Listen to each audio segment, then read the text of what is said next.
The man is here, so I'm adding him. Hey, brother, I'm so sorry.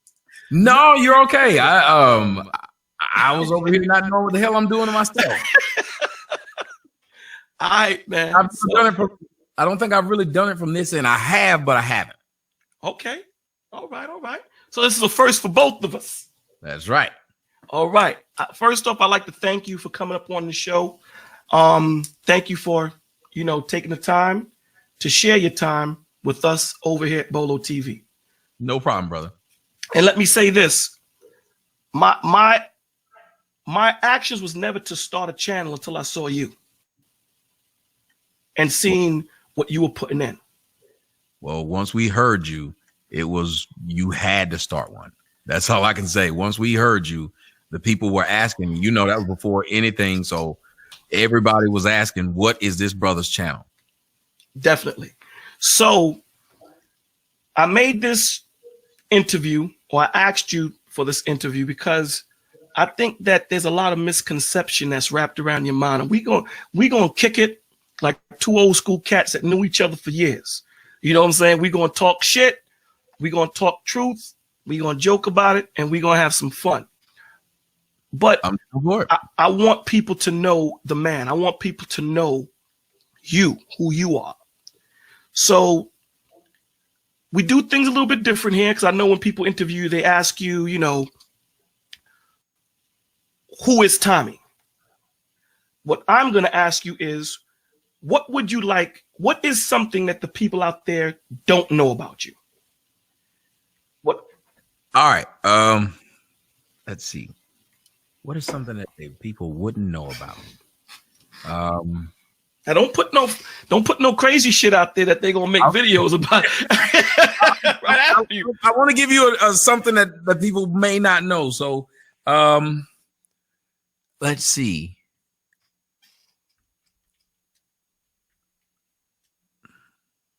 Want to give you something juicy. Let's see.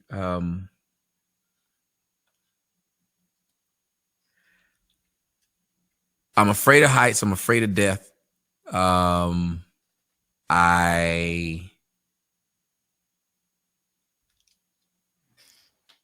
Let's see. I grew up very afraid of scary movies, probably up until I was 15.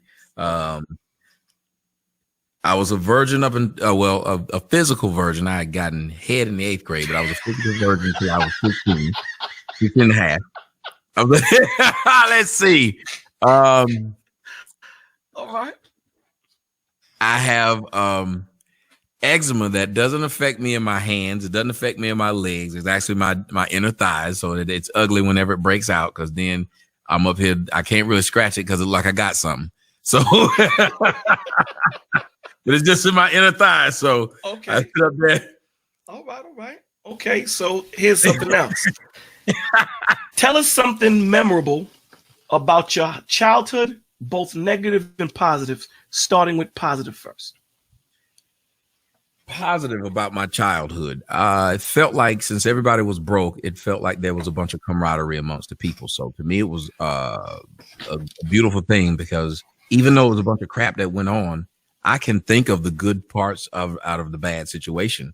So it felt like we were closer, even though it was more of a facade. That was the good part.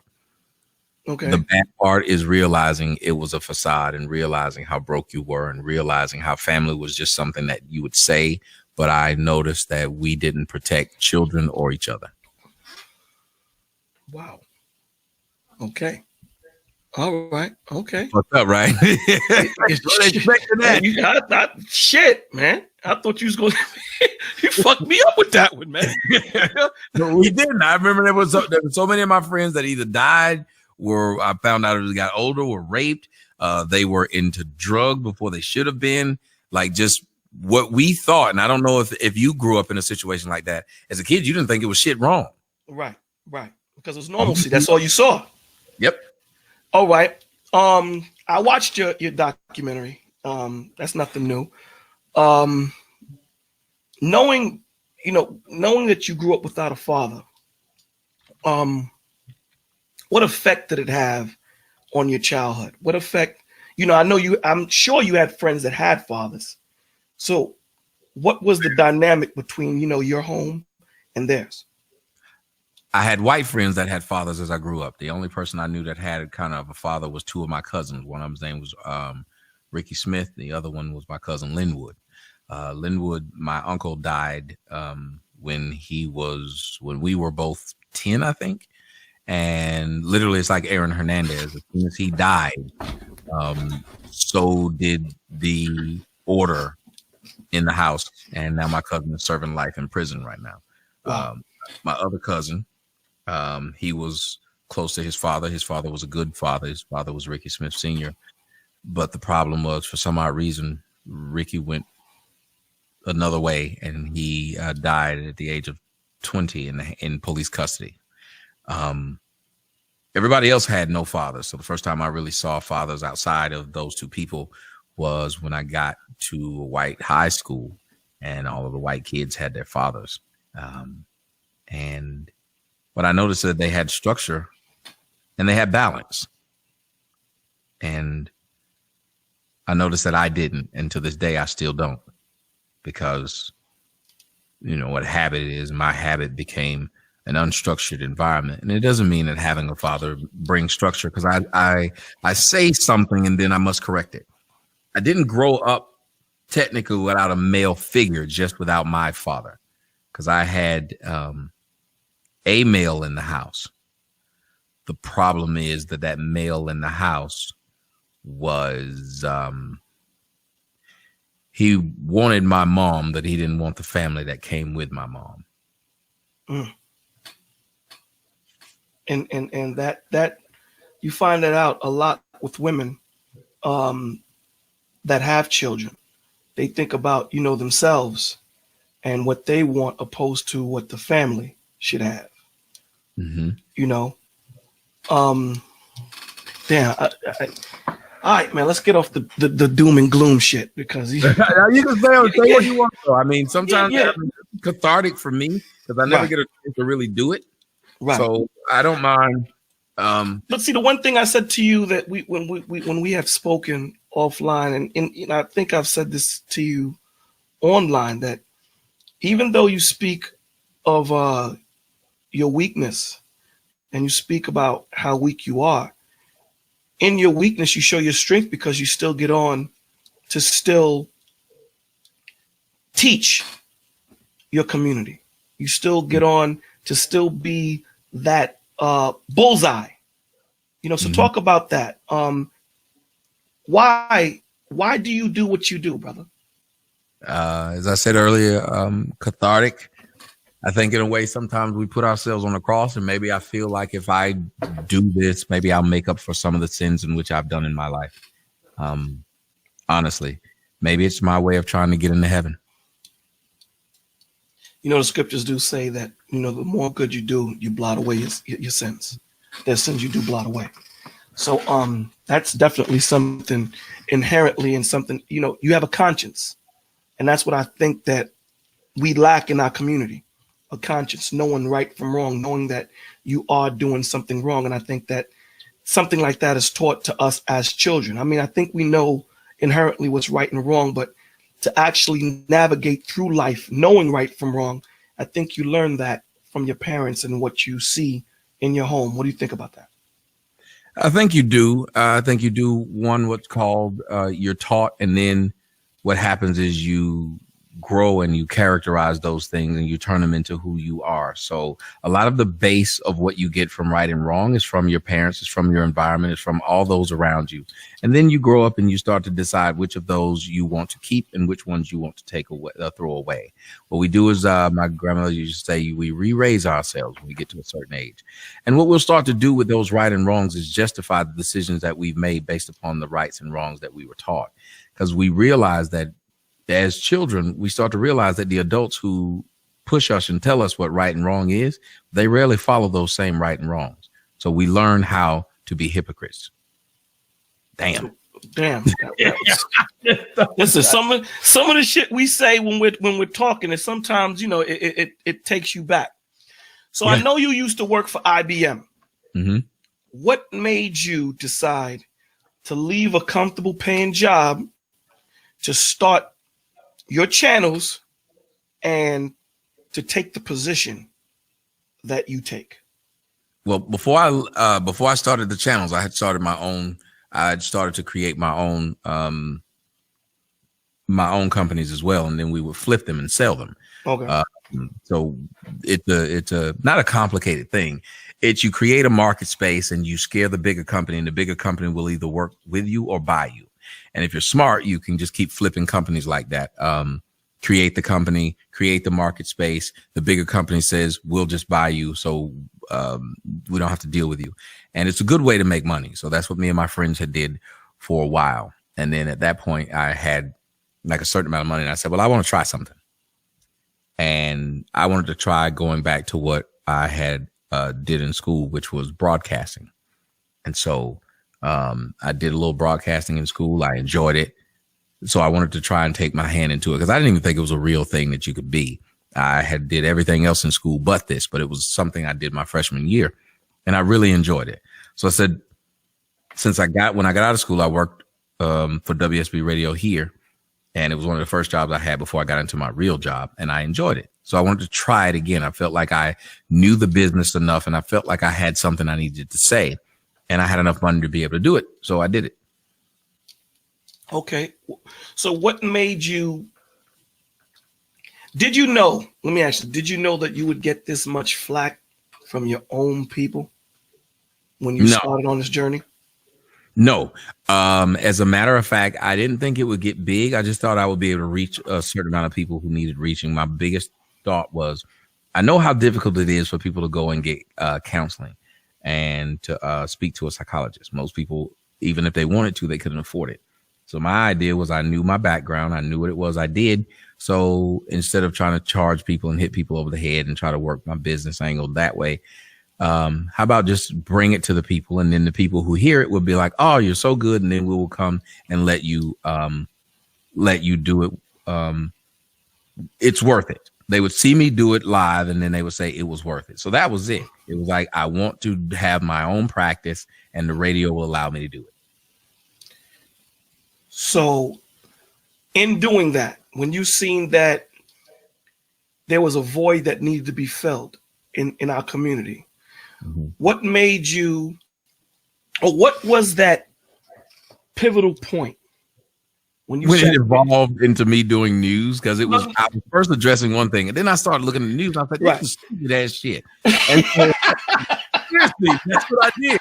There was no news when I first started. It wasn't a news. Right. And so I said, well, this is stupid ass shit. So I started what was called Tommy Sotomayor News Network. And that was my first YouTube channel that I saw when I saw all these people who wanted to watch me in my YouTube blogs.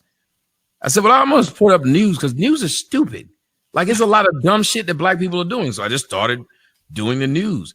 And it upset me that my news took off bigger than my blogs, because I like doing the blogs because I could talk longer. Right. The news was short, and I was just being who I am, which is I'm being a dick. And I didn't expect that to take off. I honestly didn't. I like blogs. But the next thing I know, that shit was just every other day. One of my news stories was going viral.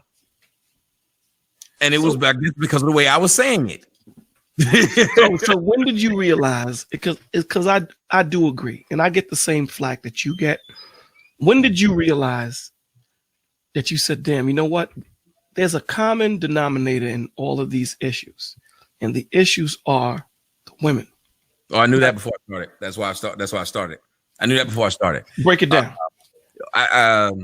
One of the things that really got me was in 2009, I was arrested for a lie that a girl I was with had decided to basically set me up, and it was ugly. Wow. Of course, it went to court and it was thrown out because she was lying, but it didn't matter. And I said, I've been arrested 3 times over some fucking bullshit, lies. And each time it was a woman. And each time when I was in jail, I was able to talk to dudes, and they all said the same damn thing, that women are a fucking problem. Now, I knew women were a fucking problem because I started to realize, excuse my French, but I realized from my own mom, I realized not only in that situation, and I love my mom, but she caused a lot of problems. Then I realized the other women in my family, they caused a lot of problems. And I also realized that a lot of men were at the mercy of these women's decisions. And when I realized my last time I'm at the mercy, well, it wasn't my last time, but I'm at the mercy of these women. And I hear all these men talking. I remember they used to talk like that in the barbershop. I was like, well, why the hell is it no one says it out in the public? So basically what I was doing when I started, it just kept evolving. At first I wanted to help people mentally. And then I was like, nah, I need to talk to them about what these hoes are doing, because these men, they won't admit what these women are doing, and they won't be able to get any help if they can't find out that the problem exists. And maybe these women will start realizing, especially if they have sons. Right. That's when women realize how awful women are, when they have sons. And I don't think that these women understand that if they continue rolling the way they're rolling, a woman or a girl is going to do the same thing to their son that they're doing to that man. Yep. And so I thought that at that point, maybe we could just have a powwow amongst small people. And I figured it'd be a small group. So I never worried about, I didn't know about the internet like that. I really didn't. Like it all really started off when people used to come to my Facebook page. My Facebook page used to get like 1,000 comments per post. People wanted to come and see what I was saying. And I would always say some kind of joke or make some kind of quote, and people would quote it and share it. Like it was crazy. So I turned that into my radio show, which then turned into putting clips of it on YouTube, which then went viral. And so it's evolved from what started off to be just an innocent venture until I'm like, I went from Anakin Skywalker to Darth Vader. Overnight. Right. Overnight. Shit, you didn't even have the chance to grow. You just went. I didn't realize I was the bad guy until I was the bad guy. That's how it went. I had no idea I was the bad guy until I was the bad guy. But the funny thing is, just like a minute ago when I wanted to get me a little bit of food. So I ordered some food, and yet again, for like the 100th time, and my daughter just shakes her head. It was a guy who came to the door. Dude had dreadlocks all the way down to like mid-chest. He came to the door and he gave me the food. And I said, thank you, brother. And he looked at me. He didn't move. He just looked at me for a little while. And then he walked away from my front door, walked down the 2 steps, stopped, and looked back again. And I said, yeah, it's me. He said, Sotomayor? I said, yeah. He said, I thought so, bro. Man, I've been listening to you for years. Now, this is a what you would consider a thug dude. But almost every time I see those dudes, they want to shake my hand more than fight me. Right. And it just hurts me that I will go across and see stupid people who are on the internet, like this dude who is in your comment section who said Tommy won't come to DC. I seen him. I didn't want to even give him no. I didn't want to give him no play. No, exactly. And I'm only pointing him out to say this. Okay. The same dude who said I wouldn't go to Phoenix. It's the same dude who said I wouldn't come to Atlanta. So he just makes up stuff and he goes around and calls himself Crispy because he's crispy because he's trying to make fun of me. Right. And you got to ask yourself, real people aren't doing this. It's just people you don't know who are just making up this, that you're such a bad guy. And that's the sad part about it, that you have people who are trying to blow up how much you are a bad guy. When in essence, the truth is, I'm not a bad guy or a good guy. I'm just a bell. And sometimes you ring the bell for dinner. Sometimes you ring the bell because a train's coming. You don't know why, but I'm just a bell. And I'm a bell you can choose to ignore. So the question has to be, why is it that these people who I don't know, will never meet, and who say all this dumb stuff to try and ruin or put some stain on my life, why are they that mad at the bell? The messenger. Why are they mad at you when you're just saying what you see? Mm-hmm. When you're just not saying I'm doing anything wrong, so I'm black. They're not saying I'm doing anything wrong, so I'm ugly. They're not saying I'm doing anything wrong, so I'm gay. You know what's so crazy? Anything wrong, so I've been in jail. Yeah, you know what's so crazy too? I've heard them say, "Why are you saying it in front of white people like the white people don't see you doing the fuck shit?" Why are you saying? Why are you saying it in front of them? News. Yeah, like the white people didn't see the 2 stories I did tonight. White people didn't see that. I brought it to white people's attention. White people ain't got internet. White people don't see shit. You know, this is the problem, man. I think it stems from that slavery mentality. You know, we are quicker to accept a white man giving us information than our own brother giving us information, because this is what we're used to seeing. And it's something that's done every day from, inception, from when we were born. So when you see someone like you or someone like Just Jay or Brian or myself saying something, the first thing that they want to do is cut your head off. Because a lot of times too, I think it does hurt hearing it from your own. It's like if you hear some chick on the street say your breath stink, I think you're just going to call it a B word and keep it moving. But if your woman say, yeah, your breath smell like shit, I think that kind of cuts a little bit deeper. What you think about that? Yeah, the way you say it can bother, but I know you could say it because you think that person's trying to just straight up dish you. They're just being uncouth is what you'd say. But the person who hears that, your breath stink, ain't too many ways you can say that in a nice way. That person just go, you pretty much you hurt a nigga feelings. The truth is the truth. Right, because if you in the bed with a woman and she pull your pants down and go, that's it. One cuss word. She didn't say one cuss word. You gonna feel something. Yeah. Now you may not punch her if you do, and she be like, "You're a little dick nigga." You might punch her at that point. So I feel what people are saying when they're saying, "Well, you add a little extra oomph to the person being upset." But I want to do that. I don't want to do like the girl who was talking about, when these you black apes and all this stuff. I don't want to do that because that's just stupid. I'm not trying to antagonize, but what I am is trying to speak to you how I remember being spoken to. And those are the people who I feel like you would need to reach. The people who are going through the most crap are the ones who would speak that type of language. Got you. So you're speaking their language. I'm speaking their language. I know what's going to make them move. If I came in and talked all up in the sky and uppity, hell, they don't even listen to their teachers when they talk to them that way. I guarantee you, if you had some black teachers in there calling motherfuckers and bitches and shit, they listen in class. I'm not even trying to be funny. They need to allow inner city teachers to sit there and say, y'all motherfuckers need to be here. Like, I guarantee you there would be more learning in those schools. I swear, I bet it would. And you know what the sad thing about that is, man? I totally agree, because they would say, this nigga is real. It's a real teacher right there. That's a real teacher right there. He from the streets, kid. Go ahead, baby. And I'm telling you, but again, that's why I tell everybody, I need to take a little bit of psychology, because there's a psychology behind what I'm doing. Everything I do, there's a psychology behind it. It works for a reason. And why do you think everyone who watches me ends up trying to take from it? Because they see it works. You can hate me as much as you want to. There is a strategy behind what I am doing and when I do it. Just like when I went over there to talk to those people in the beef sector. What happened? What did my numbers do after I went over there and messed with them for a little while? Their numbers went up. Yeah, their numbers went up, but look what happened to mine. Mine was the only one that was consistent. So I went from having about 1,200 to 1,500. Right. Sometimes until now it's 2,500 to 3,500 consistently, no matter what I'm talking. No matter what you talk about, because you know what, people know that what you talk about, even though you might throw some jokes in there, they know that there's truth in it. And I did it on purpose, because I said those people are going to tell somebody else. They may hate me, but they're going to tell somebody else how much they hate me. Those other people who are getting a temporary boost off of me, whoever sees them are going to realize they're boring. But me, I stick. If I get in front of your audience will get in front of me. Definitely. See, what you're doing is you're being you. It's organic. It's not fake. What they're trying to do is they're trying to copy you. And that's the issue, right?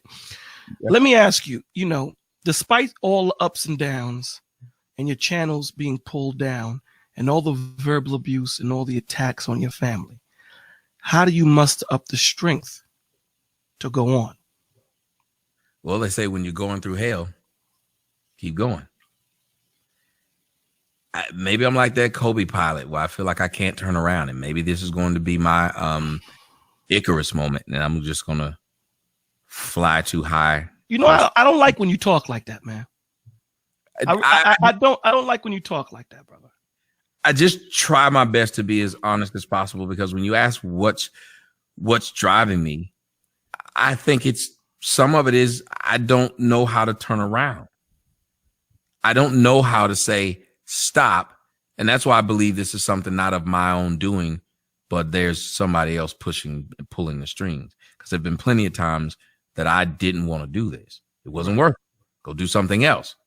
And it'll almost be like an out of body experience. There have been plenty of times when I was doing the show and I was talking and I wasn't talking. I was looking at and listening to myself talk. Like even when I listened to my music, I will listen to some of the lyrics I say and I say, when the fuck did I write that? Like I'll be like, that's pretty good. Like I didn't write it. Because in essence, there are times in which I've felt I didn't do that. Like an out of body experience. Yeah. So I will many times try to take time off or quit or go do something else, but there's a drive to do it. But whoever put me on this path in the beginning knew what this path was and knew what I was going to have to endure when I did it. So you embrace it. Yeah, I can't stop it. I've cried many a nights over it. I want to do something different. And then it keeps coming right back to the same thing. Your job isn't done. You must do this thing. Somebody's going to hear you. When you have enough people who can, apparently when you have enough people that will spread the message, there's somebody that's going to be a build on the message. And that's when your job is done. Let's see, John the Baptist couldn't stop until Jesus came. Yes, sir. Yes, sir. That's, and I like the way you incorporate the scriptures into what you're saying. You know what I'm saying? And you slip it in with that little jab. You give them that jab with it, and it's a good thing, and I think, here's the thing, right? Since, you brought up the scriptures, the 12 disciples were different than Paul. They called Paul the apostle to the Gentiles because that's what his job was. He was the dude that went out there to go talk to the Gentiles because the 12 were old school cats. They were going to go talk to Israel. So I do believe that you're that dude that's meant to go into the gulliest of streets. And because I've seen you go at it with women and men. And when you think that there's no good going to come out of it, at the end of the conversation, both of you are shaking hands, figuratively, and they have an understanding better of what you were trying to say. So I see sometimes you have to slap them a couple of times for them to get it. There's a young lady who she was she's a friend of mine, and she took a picture of my show with those two dudes, with those dudes from DC. Right. And it was a beautiful picture. She said, and she didn't like the way I talked either when she first met me. She was like, yeah, you can't be talking about black women like that and blah, blah, blah. And every time they tell me you can't talk about black women like that, I'll be like, just once I fuck you, you'll change your mind. I don't listen to nothing women say. Once I fuck them, they'll change their mind. But she sent me a picture and she said, both of y'all agreed that bitches ain't shit. And in that picture, you can see me saying bitches ain't shit. And I made the face like at the same time when we were on Instagram. And I don't know if I can show it or not, if you'd see it. Let me see if I can put it up here.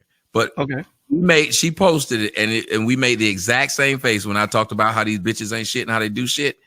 We both made the exact same face at the exact same time, and she screenshotted it. She said, you convinced them to agree to something that they wouldn't agree to in the first place. Because you know what? Real recognizes real. It doesn't matter where you're from. It doesn't matter what hood you're from. Real recognizes real. Truth recognizes truth. When you see a dude that's real and they're coming at you with respect, you can't deny that. I wanted to touch this because I don't ever think that you ever gave your reasons why you did this. Black women, black men say that you hate your race because you did an interview with David Duke. Can you explain how that came to fruition, why you did it, and what was the reasoning behind it? The first time I did an interview with David Duke, it was because I think it was when Donald Trump decided to run, and David Duke said, if Donald Trump runs, I will support him. And everybody was going off and was like, see, this was, and I was like, shit, this was back when I could get anybody to interview. It didn't matter who it was. They would come on the show. I didn't have to really ask. Right. So everybody else was trying to get him on. So I said, before the television gets him on, I'll get him on. So one of the most sought after interviews that CNN and everybody else was looking to get, I was able to get him first. So you got to understand, it was a coup. Everybody else wanted that interview. Right. I got it. If you are a journalist, you don't turn down an interview because you don't like the person. As a matter of fact, that's the interview you take. Just like Gail. Gail didn't like R. Kelly. She doesn't think R. Kelly's a good guy, yet she interviewed him. There are plenty of people who've interviewed the Klan and have interviewed David Duke. My question with any of them would be, why is it wrong for me to interview David Duke, yet it's okay when Tariq Nasheed interviews Richard Spencer? Ain't that something? Exactly. And I'm glad you explained it.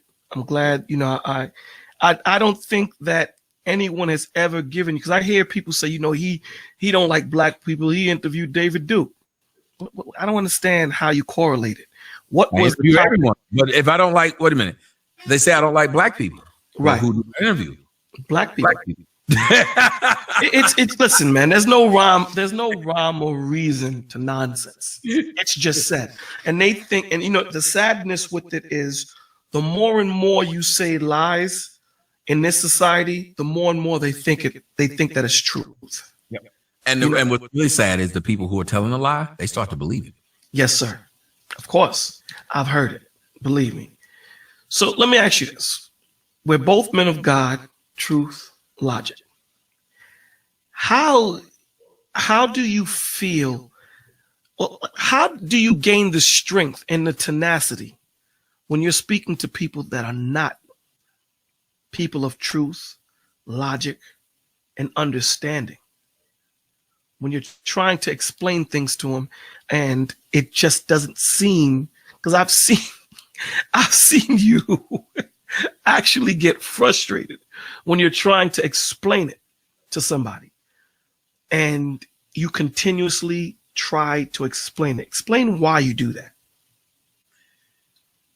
So other people won't have to do it again, just like the other person. Apparently y'all blocked his one profile, so he came back with another one and he said, I bet Tommy won't drop the Tariq beef and accept an interview with Tariq. I'll answer him. Not only have I said I will interview Tariq Nasheed, why wouldn't I interview, or I would come on Tariq Nasheed's show? And as a matter of fact, I don't have a beef with Tariq. I don't have a beef with these people. And I have no problem with working with any of these people. But that person's just going to sit there and keep trolling. They're never going to stop trolling because, well, it makes them feel good. So you wonder why I speak and I continue to talk to people like that? Because of people like this. Because what I do is if I keep talking and they get to see that there are people who just hate this man because they want to hate him, that there's somebody who wakes up every day and logs into several accounts trying to say Chris P and then say, I'm a troll, you should ignore me, but I'm going to keep messing with you to get you to see me. So it's a strange thing that someone says, ignore me, but see me. Yeah. So yeah. I try to explain it to black folks. And so when I constantly do it, I will always bring some kind of example with me to at least let you see, look at what's happening. And this is a microcosm of what's happening in your neighborhoods. To be able to talk to someone that you agree with is enlightening. I mean, that you disagree with is enlightening. It's not a bad thing. So I try to get people to see, if I can do it, you can do it. We don't have to come to blows, and yeah, we may ether each other, and yeah, we may do whatever, but maybe we should learn how to war with our words first before we war with our fist. You know what? I said this on a stream that I had last week. Being that you have a lot of these young men being raised by women, you have a lot of men walking around with the temperament of women. They don't reason. The first thing they want to do is fight, kill. They don't think or try to actually articulate how they feel concerning what the situation might be. And you sit there, and I sit back and I watch, and I'm like, damn, this is what women do when they're young. Yep. You know, they don't want to actually try to find out, why are we fighting, G? What are we beefing for? And I see that you try to talk to these people, you try to talk to them. And, you know, to all the trolls out there, you know, it's like they don't have a life. The only life they have is the internet. Yep. It's the internet. They can be whoever they want. In real life, they are nobody. And you have to remember their power is trying to make someone else feel miserable. Exactly. Because misery loves company. Yep. You know? All right. So let's go into what the channel was created for, depression. When dealing with depression at times, you know, at times I'm an introvert. And I've heard you say that you're an introvert at times yourself. Yeah. What gives you the strength to get up every morning, to be criticized, to be judged, hell, to even have your life threatened?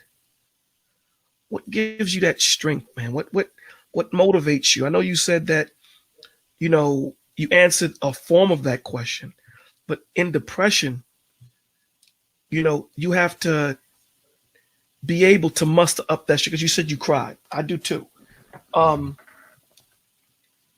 Why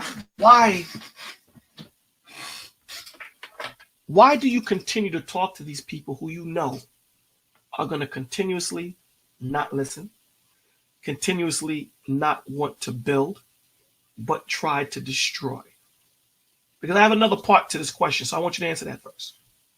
When I get calls like the guy today, who, as he stated, was older than me, he's a baby boomer, but listens to me faithfully, went in his pocket and after taking 2 hours of his time to educate us on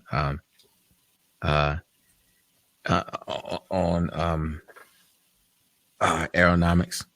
And man, am I saying that correct? Why did I just draw a blank? I'm getting old. I really am. Both of us are. Like, it's crazy. Like, I lose words in the midst of sentences. But he came to tell us about aviation. We'll go with that.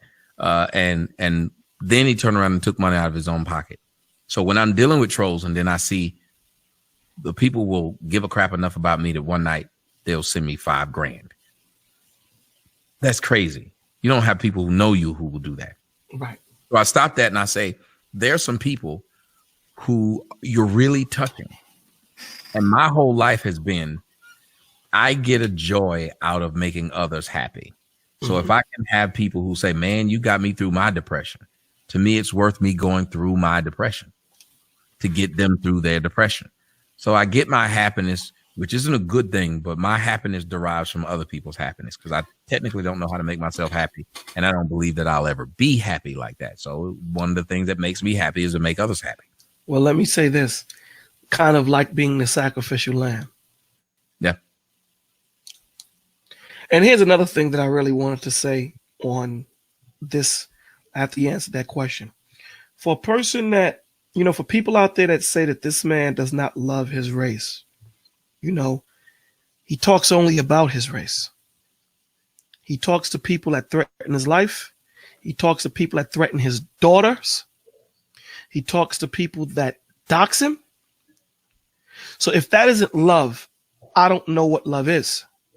Because a person that doesn't care would not continue to talk to that person or those people.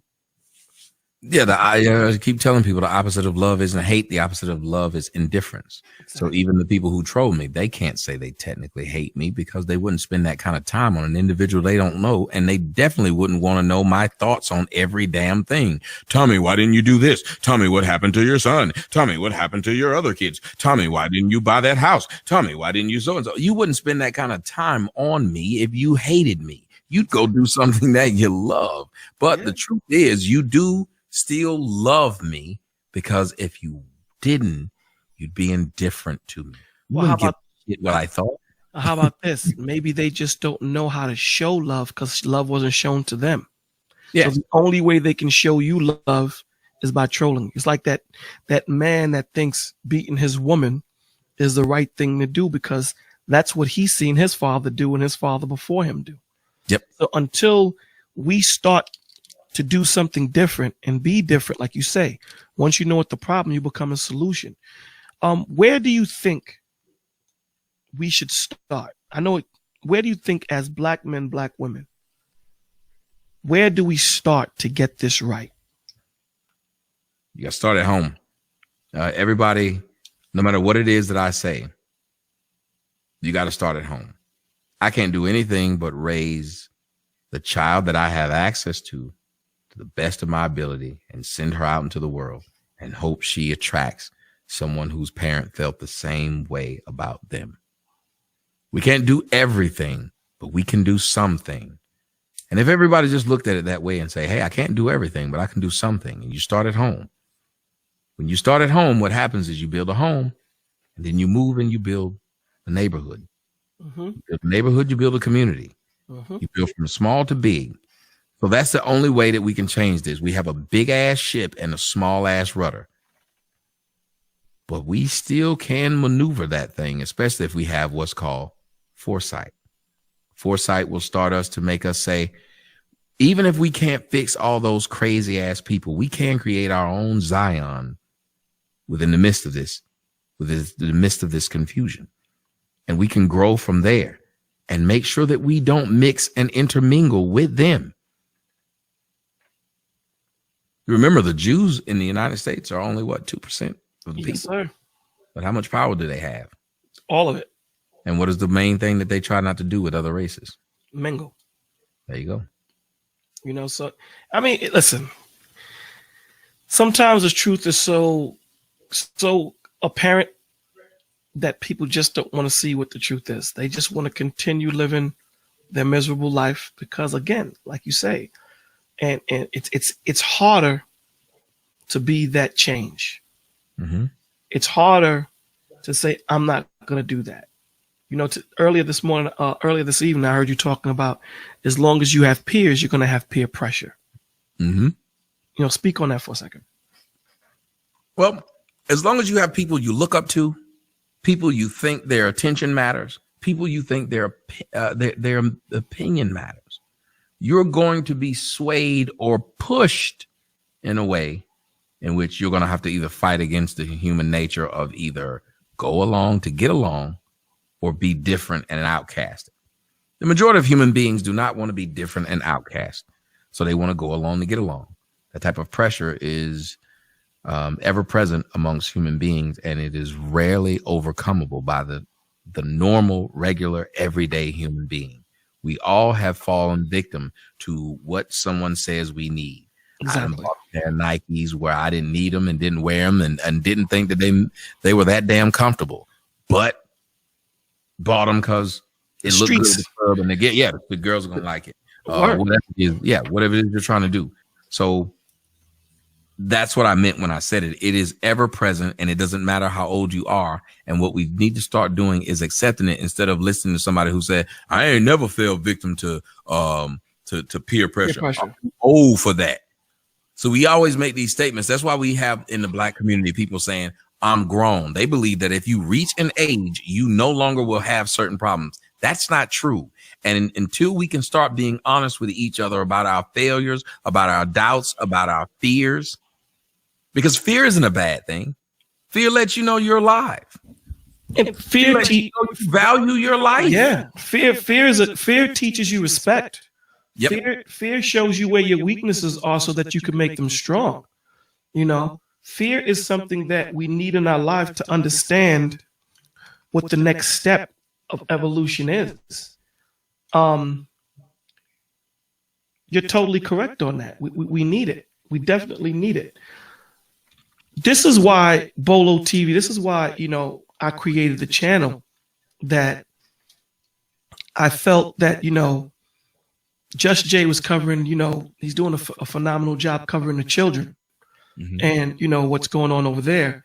And, you know, Brian is covering, you know, the relationships and how to deal and so forth and so on. You just cover it all. You're overall. I'm just covering my ass. You covering everything. I'm just covering my ass at this point, but go ahead. Yeah, you know, I figured that, you know, we needed some place where men primarily, not exclusively, can just come on and actually say how they feel and, you know, come. Did I lose you? Damn it, Bolo, I lost you. Did my internet go down? Do you guys see me? Am I being saw? Am I being seen? Am I being heard? So y'all can still see. Okay, y'all can. Oh, so Bolo, you got to come back.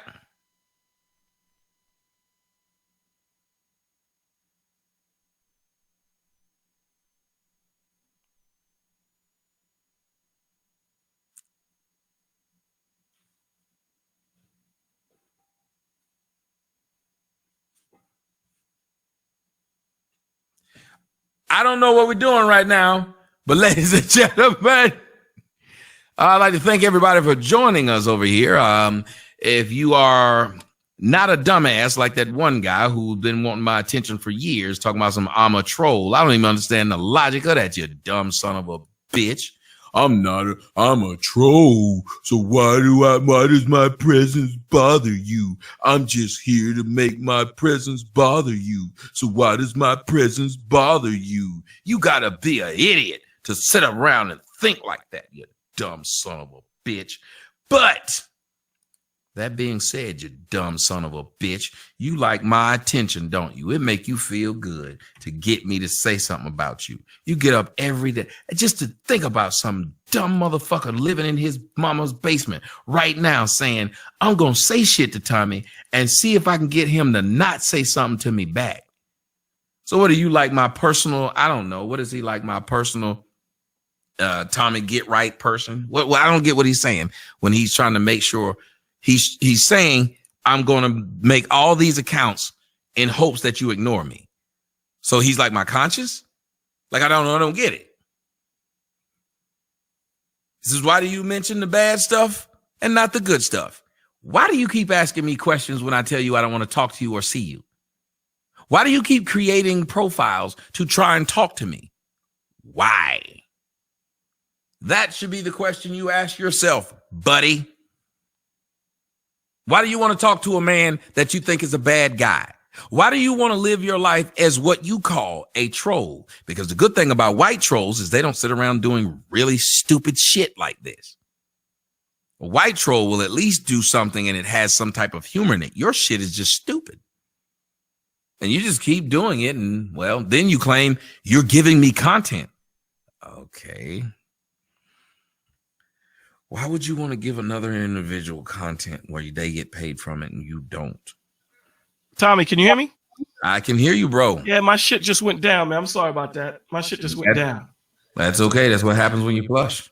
Yeah. Yeah, so where were we? Okay. So with the pressure, so the channel, and yeah, listen, man, leave the dude alone, bro. The man is out. If you don't like what he's saying, if you don't appreciate what he's talking about, you do not need to frequent his channel. You'd assume that would be a smart thing. You'd assume that people would be able to leave each other the fuck alone. But again, that's what happens when you don't have a father. You act like your mother. Your mother is somebody who tells you, keep fucking with somebody until you get a reaction out of them.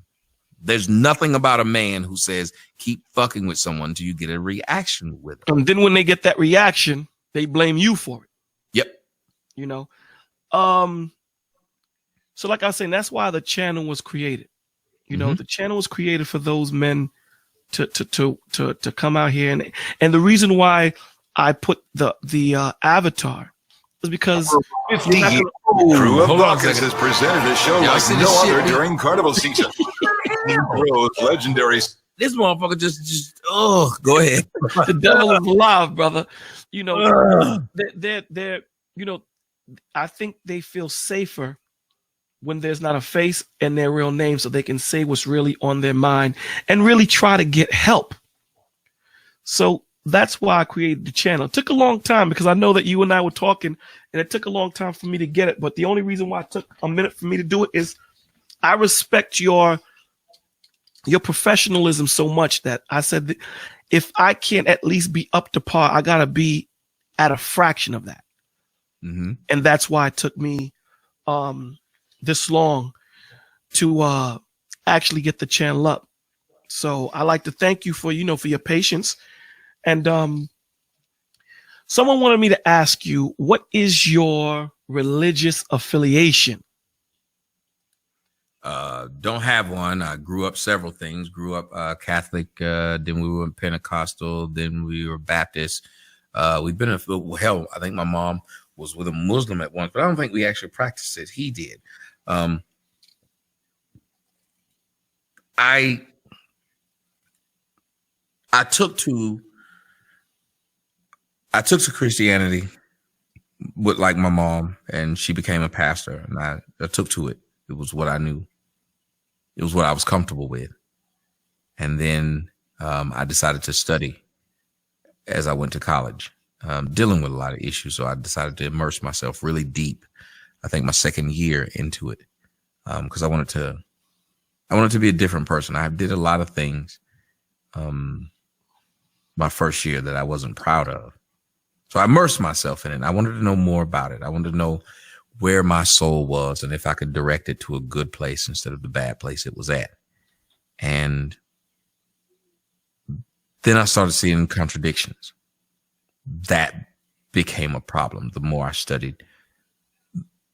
And so I stepped away from religion simply because I said to myself, I don't want to be one of those people who claim something and go around tell people that they need to do X, Y, Z, and I can't follow.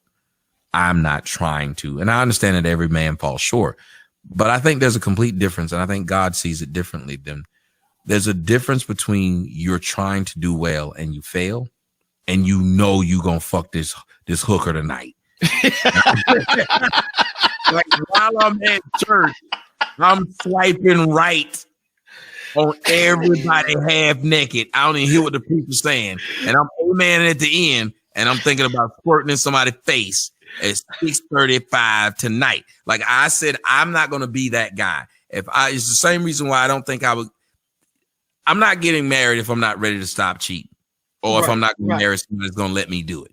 I'm not going to tell that lie to you. I'll tell you some lies. It's just some other lies I'm just not willing to tell. Gotcha.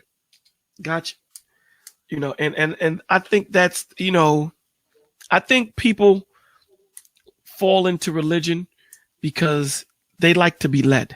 You know, it's hard. It's hard to make your decisions and actually be a leader. And when they fall into that religion and they go to church every Sunday, and it's supposed to be the seventh day, but they go on the beginning of the week, which is Sunday. But that's another topic. Mm-hmm. I think it's easier. You know, what do we call them? Sheeple. You know, it's easier for people just to say, you know what, let him lead or let him drive. I'll just follow. Because then I can, as I always say on my show, the reason why people are more comfortable doing that is because when shit goes wrong, they don't get the blame. The leader does. Hey, you led us down the wrong road. Instead of you were able to speak up and say, this is the wrong damn road. Exactly. You shouldn't have to say, I led you down the wrong path.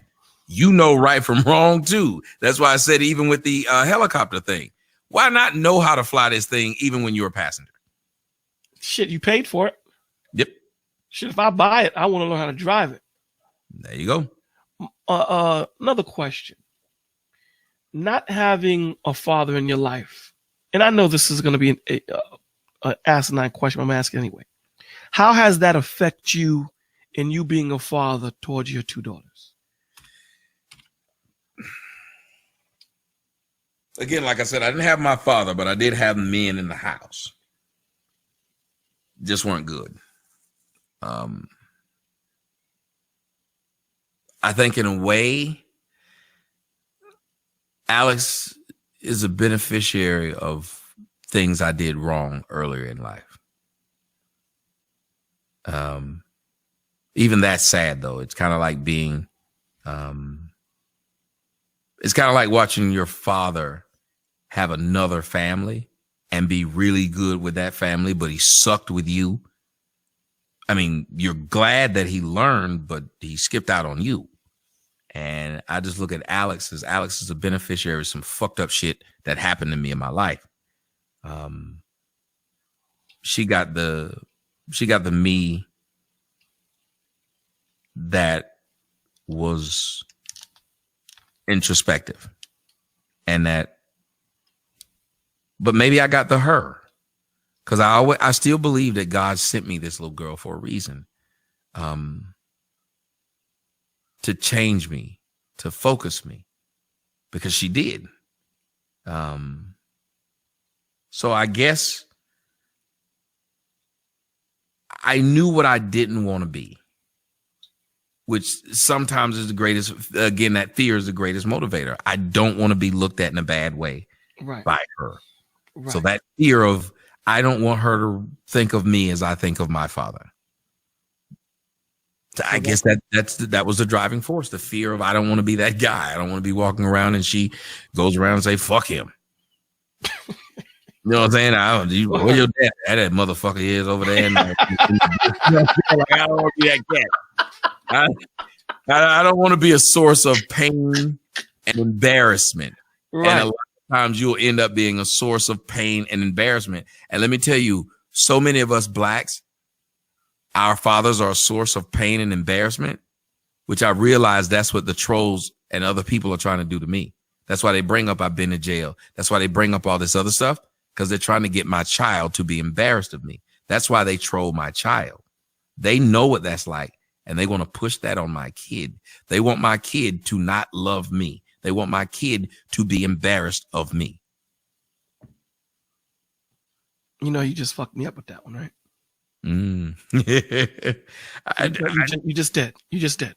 Because you know what? All the time that I've seen them attack you, and all the time I've seen, you know, you read the comments of what they say about your daughter, for you to put it in that perspective of they want your daughter not to love you.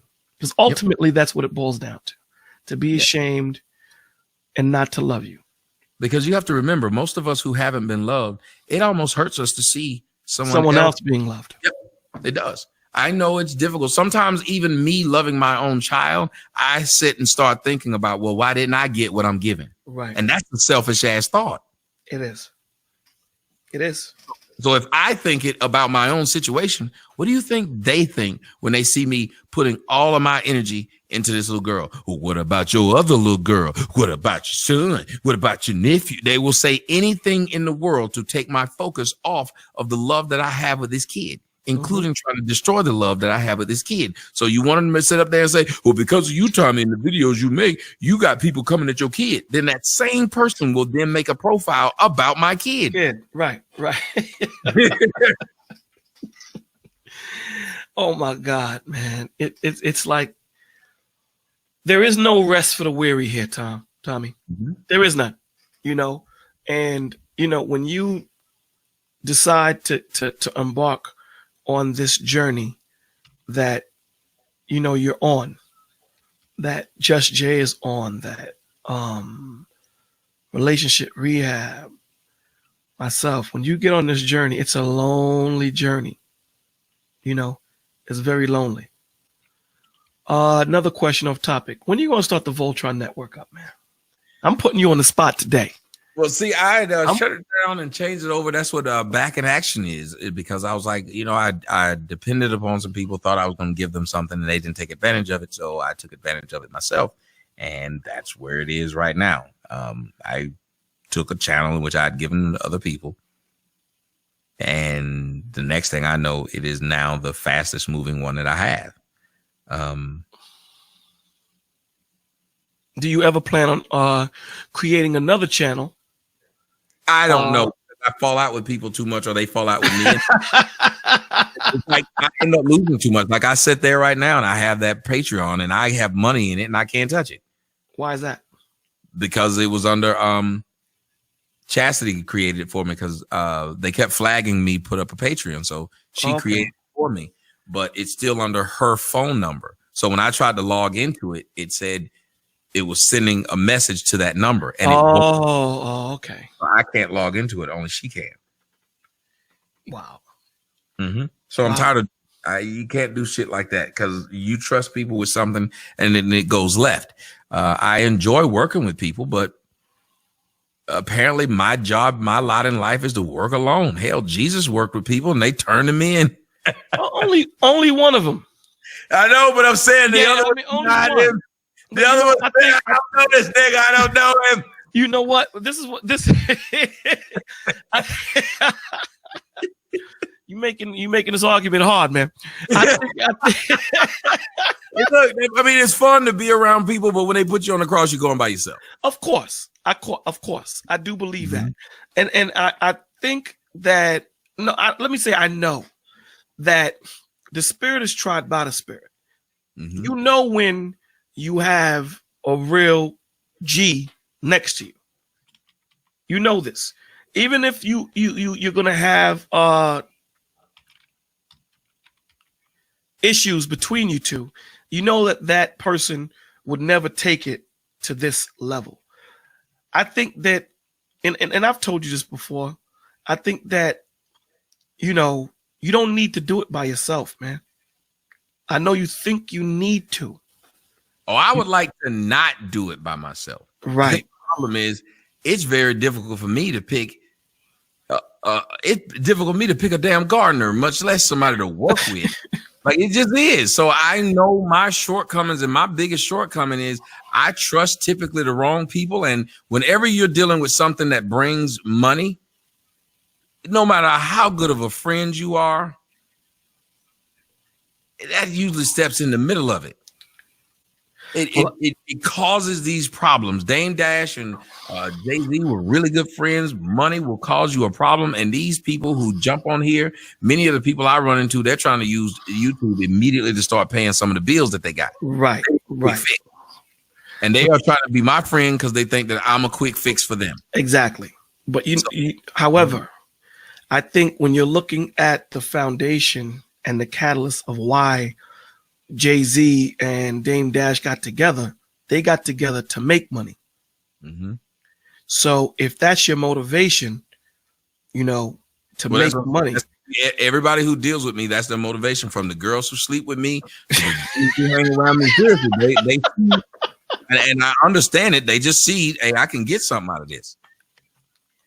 Everybody who's around me says they can get something out of me. Like I had a friend, like I told you, I gave that friend $300 because they said they didn't have any money. Right. Days later, they said they needed some more. Right. I was like, damn, like, you got the money from me and went to the club? Like, what happened? You couldn't have bought this lunch you said you needed. So now I realize that I am just a means to an end. So the only way I could actually work with some people at this point, I would have less problems if the people were as big as me. And even when I worked with Tariq Nasheed, who was bigger than me, still didn't work. Because then they feel like you're infringing upon their stuff. They want to work with people that they can lord over. But that's the point that I'm trying to make. Let me give you this. Do you feel that way about Just Jay? Well, no. But here's the thing. That's why I let everybody else just do what it is that they're doing. Right. I let everybody else do what it is that they're doing, because eventually people are going to resent whatever it is you do. Explain that. Even if you're just a handsome guy and all you are is a handsome guy, there's going to be someone that resents that you getting all the hoes. Even if you helping them get hoes they couldn't get. Think about it. They were getting no hoes before you showed up. Now they're getting your cast-offs. Then they start getting mad that they're getting your cast-offs. I feel where you're coming from. I get it. I understand it. What I'm saying to you is, I truly believe and truly stand strong on this square that your position and everyone else's position, as long as the foundation is about uplifting the community, I don't care where any of us fit in, as long as we can put that brick to that building. You dig what I'm saying? It's not fair. It's unfair that you have to burden yourself by yourself. You're burdening this whole building on your own. Aside from the ill will that you've had with past friends and people who you thought were friends in your past, it is unfair. It doesn't give you time to rest. It doesn't give you time to rest your spirit and rest your mind. And us both being God-fearing men and about truth, we do know that there's people out there that's going to have your back. Like you said, there's people that you don't know that have done more for you than people that you do. Mm-hmm. That should speak volumes to say, you know what? Maybe there are people out there that truly see what, or truly believe what I'm trying to create here, and they want to add their brick. At a certain point, I did believe that. And then I noticed that there were people who were like the friend I lost this week. She'd only been nice to me, only been good to me, always sent me stuff. And then I couldn't believe that a misunderstanding that happened when I was asleep turned into, I don't want to be associated with you or your website, delete my profile, and never spoke to me again. And this was a person who didn't need a thing from me, weren't trying to be on the front lines, and all they did was donate and would send me articles and stuff like that. They were always really nice. And it just know that someone can cut you off for something you didn't even do. And not even stick around long enough to say, can you explain? When I look at somebody like the Zone guy, I was relatively nice to him. That Judge Dre, I was very nice to him. He was going through some crap with his life. So I gave him something that took him out of depression. I took this man out of wanting to commit suicide. To have him turn on me made no sense. Almost everybody I've helped turned. So then I just stay away from people. Like, it's easier for me to engage with people who don't like me than with people who say they do. But that's what the enemy wants you to do, brother. He wants you to isolate yourself, to think that you can't trust nobody.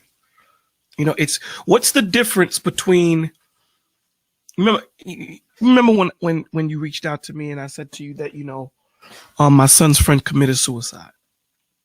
Mm-hmm. What's the difference, of he felt that he could talk to nobody, that there was nobody out there that could understand what he was saying or whatever. What's the difference between that and the difference here when the enemy is trying to isolate you to think that you can't trust nobody? That's why I like when Jesus went to the Temple Mount, he knew he was relatively alone. Even though he had the 12 disciples, he was alone. They were there to fulfill a job, but they weren't his counsel. His counsel was his Father. Well, you need to understand on that also, Christ's beef was at the age of 12, he knew the day, hour, and time when he was going to die. And he didn't want to do it. Because remember, when he was on the mount, when he told Peter to stay up, he prayed to the Father, I don't want to do this, but don't take it away because I ask you to. Take it away because you don't want me to. And the Lord showed him that, listen, you're the only one that can do this, right? But you remember that scripture only showed up in one of the 4 books. Right. But the point that I'm trying to make to you is there's a reason why Christ says, forsake ye not the assembly of one another. And that the greatest thing that a brother can do is lay his life down for his brother. Our job. But you got to remember, in that, I would assume that I am. That's why I would always say, like, I'm the shmoo. Jesus was the lamb. Right. Yeah, everybody may congregate. Sometimes you got to realize that you're the meal. And you're the sustenance for everyone else. And you got to be sacrificed. So it's very hard to be friendly with the sacrificial lamb. If you get too friendly with the lamb, can you really sacrifice it?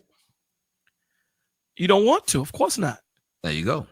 Of course not. So Jesus held a distance between the rest of them because it would have made it harder for him to march himself there. Well, right, but understand, but that was his purpose. That was his purpose. I believe putting me into that realm of that's my purpose. I believe it. Because I try my best to be sociable. I try my best to be friendly with people. And what does he make sure he does? Separate you. because I won't be able to commit. I think he understands I want the attention and the love of people so bad that if I get it, I might just be so comfortable. I say, fuck the mission. This is what I think. Go ahead. I think that you were put here to be a catalyst in this zone that we're dealing with here and to reach people.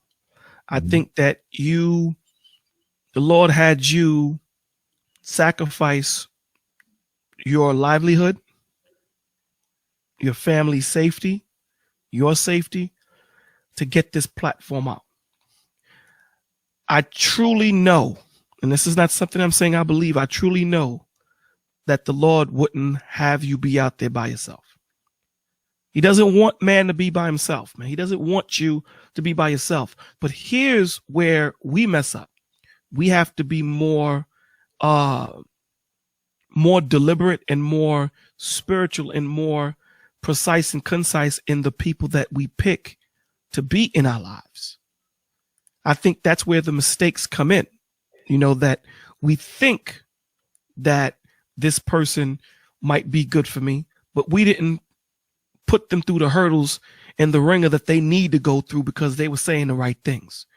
When everyone should have to go through that ringer. When you look at getting into the kingdom, everyone is going to be tested. There's no one that's not going to be tested. And that's how it should be for us, men and women. For that woman to take on that husband, you should test him to make sure that he's the man that he says he is. And for that man, test the woman to make sure that she's the woman that she says she is. And for that brother and that sister, if you're going to take that person and he's truly going to say friend is like saying family. I think we use that word very loosely in our community. That's my friend. That's my family. So I think that we need to be more circumspect when it comes to people that we say is our family. So when you have people that have tested themselves or I can tell you I'm a Christian, so I got that done when I was born.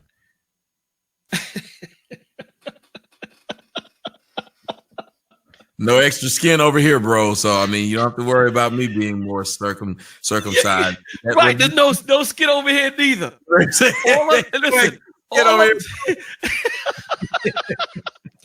All I'm saying to you, bro, is look, the Lord didn't put you here to be by yourself. As far as this walk, He didn't put you here to be by yourself, brother. I understand that you feel that you have a mission. I understand that you've been burned a whole lot. Okay, I don't want to talk about the STD. That was some years ago. And okay. You've been hurt a lot.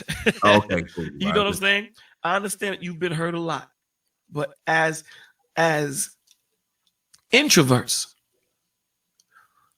there's just so much of that you can be without it harming you. Without harming you. And I don't believe that you're that sacrificial lamb that, someone is going to pick up the mantle after you pass. Don't even speak that into fruition. Don't even do that. I believe that you need, when you set up that Voltron network, spiritually speaking, when you look at the breakdown of that, the head, arm, leg, that's where the support is. You can't do this by yourself, man. You shouldn't have to do it by yourself. Well, like you said, I just believe these people will show themselves for who they are. There you go. There you go. Like I said, you'd have to bring something to the fight. That's when it's always better to be Dr. Dre to work with Jimmy Iovine because you both got something to lose. With something, yeah. I got you. I have a lot of people who say they want to work with me, but they don't typically have anything to lose. Like I have to lose. I'm the thing. Got you. So I feel the people who really want to work with me, they build themselves up. Then they say, let's work together. Beautiful. But because remember, what's his name? I forgot that guy's name. He said he wanted to work with me on the Voltron network too until he got to go and work with Tasha K. Okay. He's done. He asked me first to Oh, you talking about the guy that went with the guy that went with her? I think to be her sidekick or something like that. Yeah. Mm-hmm. Right. And I don't have a problem with it, but I mean, you let someone who was saying I'm all about men's rights turn into straight up like a gay dude. Got you. I don't even know where that happened. I don't even know how I missed that. And I remember people used to say he do sound a little gay, and I got mad that they would say it during the show. I was like, that brother's just well spoken. He ain't gay. I think I remember saying it. You know, they saying you gay, you just well spoken. Oh man, I'm down for men's rights. Now girl. Yeah. No, I missed that one. He's trying to fit in, man, and that's the issue. The issue is when you have someone that has integrity. It doesn't matter what they go through, how they go through it. They're always going to come out the same person that they went in. Yeah, they may have some nicks and bruises, but they're still going to be the same OG. So when you get a cat like that, that's that is just trying to cling on to whatever is the happening thing at that point, that's what he's going to do. He's going to transform. That's what he's going to do. So I do believe, man, that you have people around you. They just have to prove themselves to you, not in the essence of them having to like you're a boss or something, but just for the friendship, for the love. And once you see that love is reciprocal, allow them in, man. Well, I do, and I still haven't not let people in. It just becomes, I have a lot. How can I put it? I have a lot of stuff on my plate, and I can't babysit what other people are going to do. If they're going to do it, they're going to do it. Right. It's like when a woman will say, if a dude really want to date you, you ain't got to tell him all of what he got to do. He knows what to do. Pretty much do it. Exactly. If people really want to work with me, I wouldn't have to tell them. If people were really down for the cause, I wouldn't have to tell them. It'd be something that would be easily seen. Like, I'm not even trying to be funny. Like, it would be something like you look at them and say, look what they're bringing to the table already. They're not asking you for something. They're telling you how we can work together.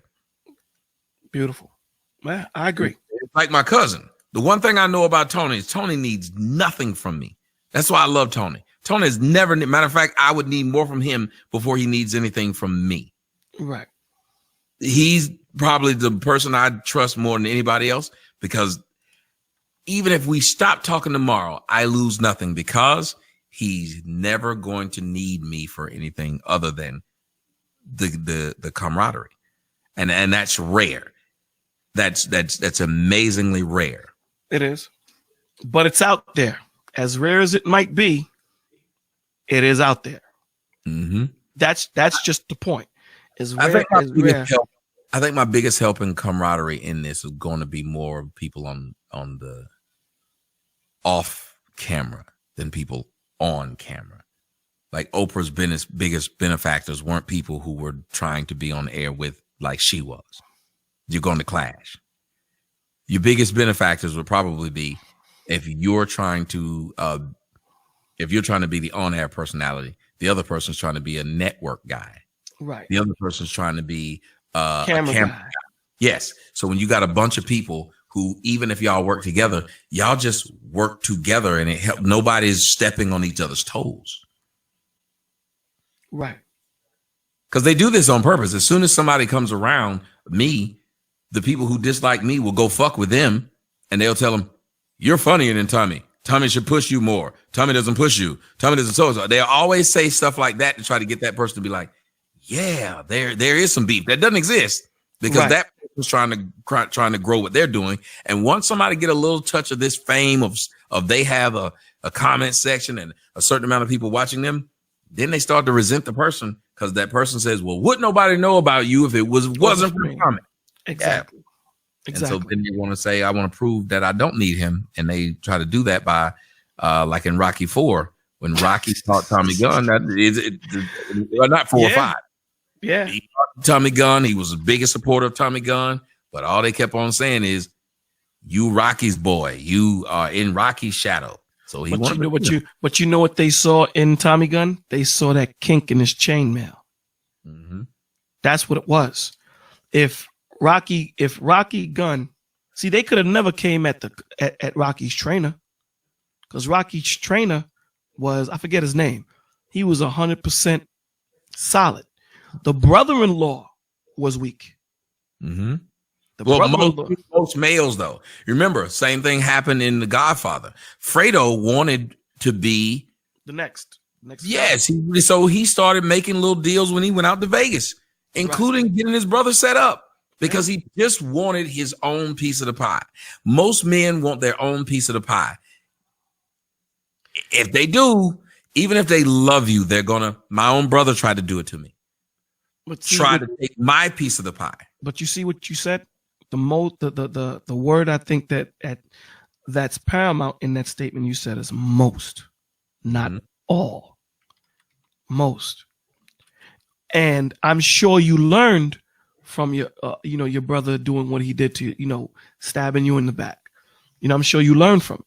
And that's probably why, you put the garrison up and you're like, I'm ready to just to chill. All I'm saying is that there's going to be times when you're going to need someone to talk to. You're going to need someone to give you that strength, to give you that, to power you back up.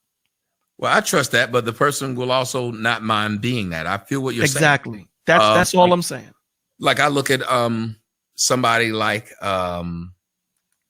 April. April doesn't want anything from me. April's not trying to be a personality. April's never tried to do any. April doesn't sit up there and be like, I seen you with them hoes. April never says anything like that. Ever have. And so that's when I would probably need more of that than to have somebody say, hey, I got to have a co-host. If I keep on saying that I got to have a co-host, I'm still inviting someone that wants to be a host. Right. A real true person that I'd rather have somebody say they have my got your back. You need someone to offset. Yeah, you need someone to offset. So when you're having a hard day, I need that person who's going to make me a meal, suck my dick. I'm just saying, just being real, clean up a little bit, something like that, because that's not something I can do for myself, and that's offsetting something. Whenever someone. But you say that's your woman, though. You know what I'm saying? What I'm saying is, if I just sit up here and hang around other dudes gonna want to be alpha dudes. No, dudes want to. I will, if they're around and they like my cousin, Tony, I can call him and tell him I got a problem. Right. That's me offsetting my thing. I'm good at what I do. Having another person do it with me. Dave Chappelle doesn't have another guy walk on the stage with him. I agree. But he does have a guy who handles his finances. But he does have a guy who puts together his road trip. But he does have a guy who does all these things. Same with Kevin Hart. Kevin Hart performs in the movies. He performs on stage. There ain't another dude who does it with him. But he has a team, and they all do something different. So I feel what you're saying, but just inviting a bunch of people to be. No, I didn't mean it. Well, I didn't mean it. I think maybe it was misconstrued. What I'm saying to you is, as long as everyone knows their position, and then everything will work as, a well-oiled machine. So you can't have two camera guys. You can't have, everyone plays their position. Camera guy, network guy that's in front of the camera, guy that carries the bags. If everyone knows their position and does it well, there you go with a team. And I totally agree with you. I totally agree with you on that. So let me ask you this. If there's anything that you would say to your trolls, say to those out there that want to see your demise, what would it be? Once you get it, what's next? I would just like to ask them, what's next? Okay, you got it. What's next? What does it benefit you to destroy me? What does it benefit you to have me away? If you're a troll, that means that you like my presence, that you have created a person based upon me. If I went away, you wouldn't be anybody. And there isn't a second fiddle. There isn't a second guy. It's just me. Right. So why don't you try and figure out what your life consists of that doesn't revolve around my opinion?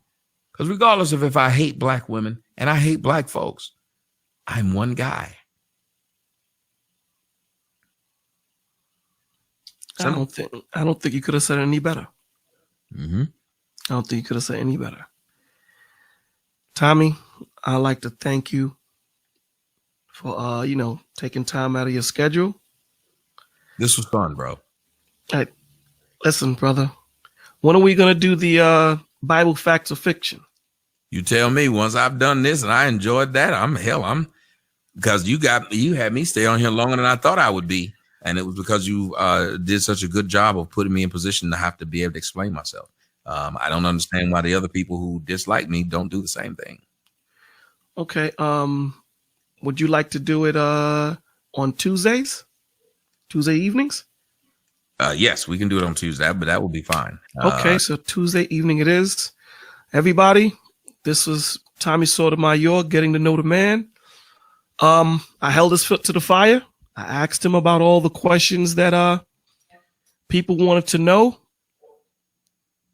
I don't think he dodged any questions. He answered every question articulately, concise and precise. Listen, you don't have to listen to him. You can change the channel, or you can do what he always asks people to do. Debate me. Come on my channel, have a conversation with me. Let's be men. Hell, let's be men and women. Let's talk about what you disagree with on what I'm saying. Not how I'm saying it, on what I'm saying. And that's what I think that we do in our community. You know, I love that story that you told about the guy that got on the train, never been on the train before, and he stuck his head out the tunnel. Do you remember that story you told online? Yeah, my grandmother's story. Yeah, tell it, because I stole it. I say it, and I use it as if it's mine. Yeah. Just give a shout out to my grandmother's all I ask. Yeah. I owe you 50 cents. All right. But my grandmother told me, she said there was a man who was on a train.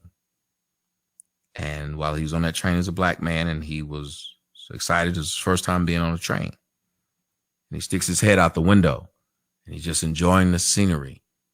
And what he didn't know is when he turned his head one way, he didn't see that they were getting ready to go through the tunnel. Well, a white man that was on that same train saw that not only was his head sticking out, but it was in danger of being hit by the tunnel and knocked off. So the white man looks at the black man and say, "Hey, you stupid black nigger. Pull your head back in, you big lip ape," or whatever, just anything you can think of at that point. Just any kind of foul language you can think of, say it.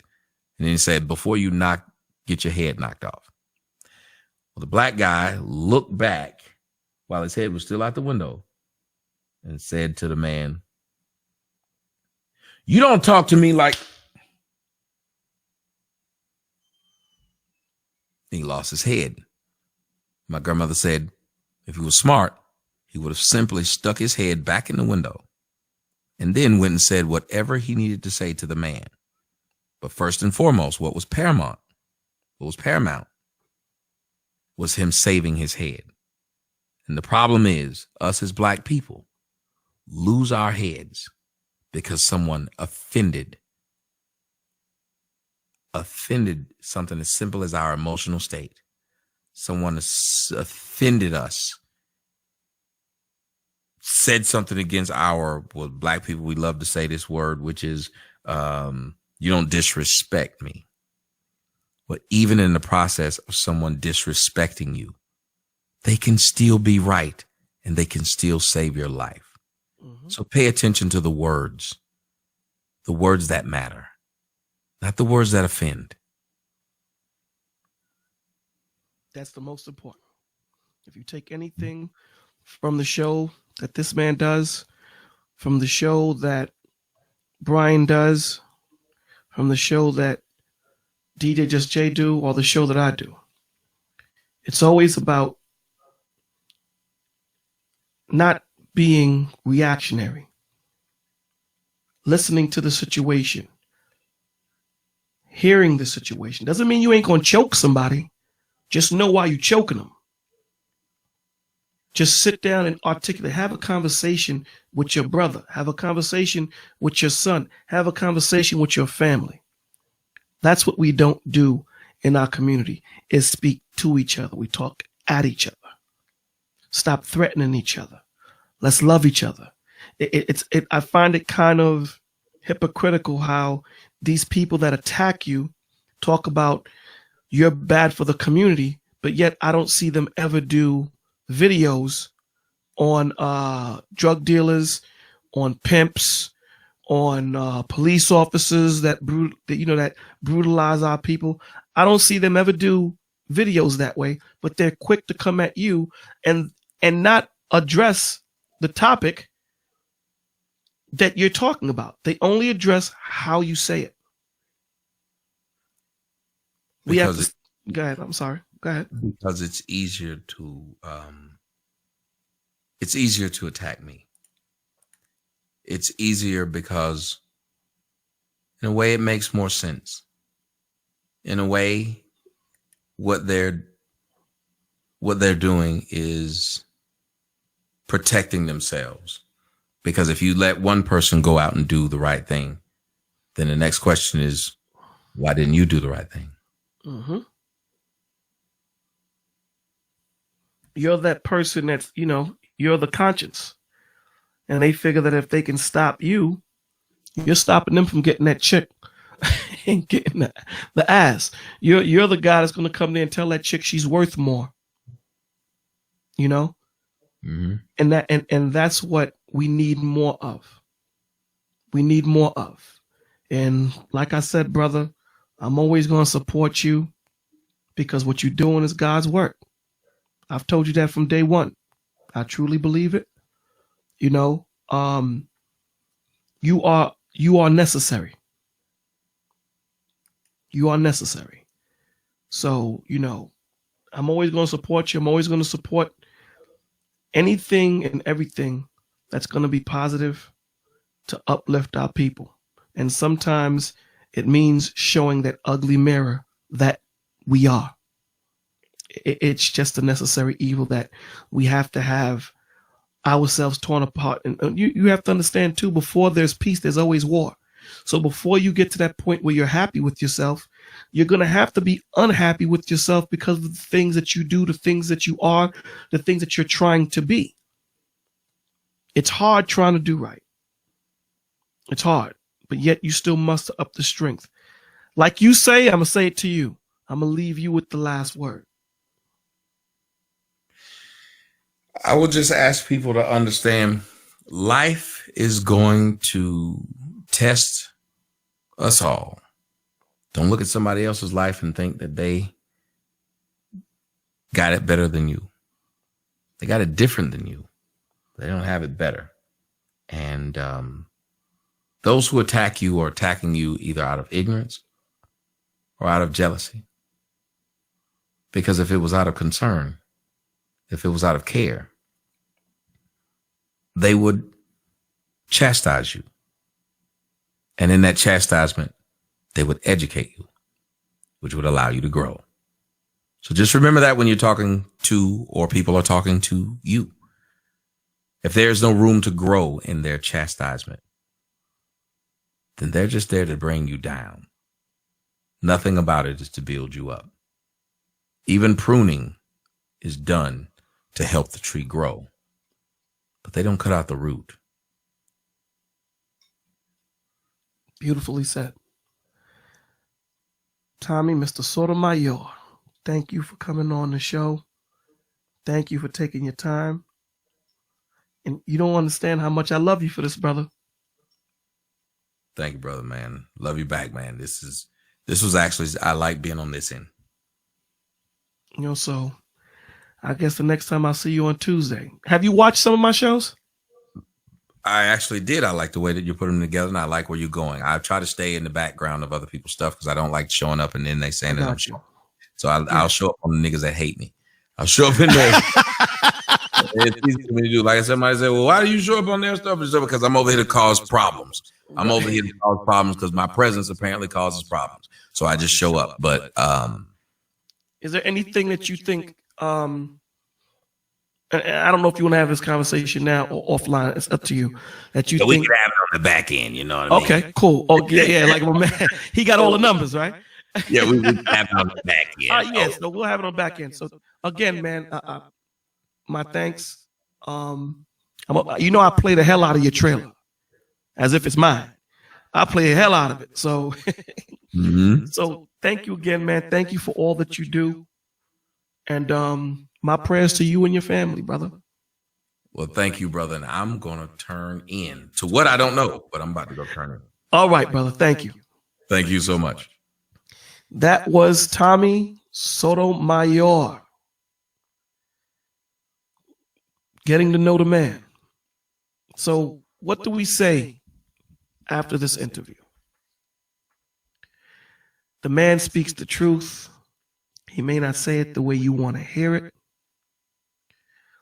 but all or nothing, it's still a truth. So what do you need to do as a person, as a man, as a woman, as a youngster? You need to look at yourself in the mirror and say, is what he's saying, am I that stain in my community? Am I that person that he's talking about? And if I am, can I change it? On the Bolo network, the Bolo TV, we talk about truth, and the truth will be heard. There's other channels out there that do speak truth. Tommy Sotomayor's channels, Relationship Rehab, and the AFC, the Advocate for Children. All of these are channels that we need to frequent more because we need more positivity in our community. We need more men to stand up and take our rightful positions as heads. Going back and teaching these youngins what it is to be a man. It's not easy. It's hard. And you have a young man that is laying it out on the line to the point where he's threatened. His daughter is trolled. This is not needed, people. All of you trolls out there, and I don't even want to call you guys trolls. All of you people out there that seem to have a dislike for Tommy Sotomayor. You don't have to watch his channel. Hell, you don't even have to mention him. Just do what you do, because I'm sure what you do it well. Just do what you do. Continue doing what you do, and the Lord's going to bless you. Don't think that the ugliness that you push out, that it won't come back. It does. And a lot of the times it comes back harder than how you dished it. So with that, we just got to do better. We have to do better. We have to understand what's going on. We have to understand that we talk so much about white people not liking us and white people being this and white people being that. But we kill each other more than the white man kills us. How do we look in the mirror at ourselves? How do we do that? We have to love each other, man. And that's what Bolo TV, that's what the AFC, Advocates for Children, that's what Relationship Rehab, and that's what Tommy Sotomayor kicks. Yeah, it's said ugly. But the truth oftentimes is, that's what makes you grow. That's what makes you take that step back to say, damn, I'm doing something wrong. I need to really step back and think about it. So I'm going to send up a prayer with you guys, and then I'm going to, throw the trailer on. Lord God, I'd like to thank you for having us all wake up because we didn't have to. I thank you, Lord, for allowing Tommy Sotomayor to come on the show and have an eventful evening tonight for all those that tuned in. Lord God, please bless all those searching for your truth, searching for your wisdom, searching for your knowledge, but most of all, searching for your understanding. I ask you, Lord, to please touch those that are ailing, that are sick mentally, emotionally, physically, and spiritually. Please give them the strength. Please have that man or that woman that is at their wit's end. Please have them tune into any of these shows. Please have them take the time to listen, to let them know that they are not out there by themselves. There are people out there that care. There are people out there that care for them and love them. Lord God, we ask you to please have these other people that I will not call trolls. Please have them do whatever they do well. Have them be more professional at it. Please give them something to occupy their time. Lord God, you love us. You sacrificed your son for us. We ask you to please help us at the end of the day to stop and just think about what we're doing to our community, what we're doing to our brother, what we're doing to our sister, what we're doing to our children, what we're doing to ourselves.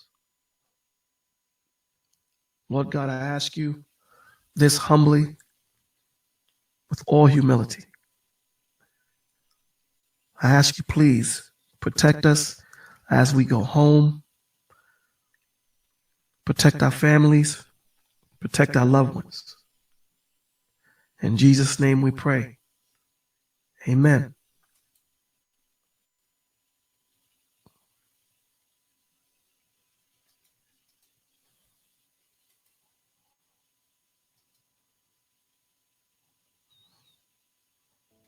Children from fatherless homes in this country, 5 times more likely to commit suicide than children who have a father in the home. 32 times more likely to run away. 20 times more likely to have a behavioral disorder. 14 times more likely to become sexually aggressive or commit rape. 10 times more likely to engage in drug abuse. It just breaks my heart. No heat, no judgment. A woman will open up and say, you know what, not having my father really is a problem, really is an issue. And I wish we could get more Black women to just point out, wait a minute, it's not cool that your kids don't have that father. It's not cool that you didn't grow up with yours. It's not, I don't need no man. It's not fathers don't matter. It's not niggas ain't shit. It's actually we as a people, we as a culture, we as a community have to deal with each other. And in dealing with each other, if we're creating children, if we're having little innocent beings who only thing they know about themselves is what we present about ourselves. I don't know if that makes any sense to any of you guys. If you are a Jew, and you know that you must be a doctor, a lawyer, something like that, that matters. Your goal is higher. What you want to be in life is exalted. But if you think about what happens with us as Black men, our goal in life is where? What do we have to look up to? Who do we have to look up to? Was our fathers impressive? Was our grandfathers impressive? It doesn't even matter what you say sometimes to your children. It's what you do. It's what you have. It's the presence you command. It's the maturity of how you deal with each other, deal with other people. And that's the biggest thing we need in the Black community. Where does that start? To me, it's with fathers. If your man is confident, your man is proud. When your man is proud, he loves what he has. He protects what he has when he has these situations. And that's when you, as a woman, as a man, as a family, as a community, that's when we'll be better. When we actually care about each other. It starts with fathers. It starts with the relationship and the children.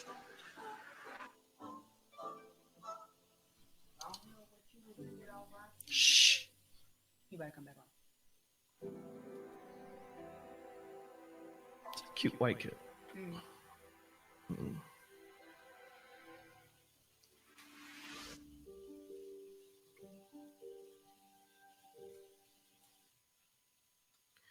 You know, before I say goodnight to everybody, and I like to thank you guys for showing up.